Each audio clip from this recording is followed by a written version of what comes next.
niko hapa kumshukuru mzee wangu mzee Mbarawa. Umekuja kuweka jiwe la msingi la SGR hapa, na nimeshuhudia kwa macho yangu majina ya wale wahusika wote ukiongoza wewe yamedumkizwa kwenye jiwe lile la msingi. Sisi kama wakazi wa mkoa huu wa Kigoma, watoto wetu na vizazi tutakuwa tunawaonesha kwamba waliosababisha SGR ikafika Kigoma wakiongozwa na Dr. Samia Suluhu Hassan majina yao yako mle ndani kwa miaka na miaka. Kwa upande wangu mimi kama mbunge wa jimbo la Kigoma mjini, siwezi kusimama hapa kukuomba barabara mama.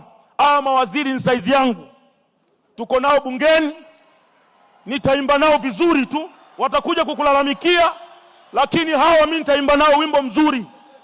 Nitahakikisha kazi uliyotutuma sisi kama wabunge wa Chama cha Mapinduzi kuhakikisha tunatimiza ilani ya Chama cha Mapinduzi inatimia katika jimbo la Kigoma mjini. Wazee wangu, mawaziri wangu, nawaomba sana mtanisamehe kwenye namna ya kuipigania ilani ya Chama cha Mapinduzi, kwenye namna ya kuwapigania wakazi wa Kigoma, wananchi wa Kigoma mjini kwa mjumla. Sitokuwa na huruma na waziri yoyote. Mtanipeleka maadili, na mwenyekiti ni mama atanitetea kwamba mama, nilikuwa natetea hela zako unazozitafuta.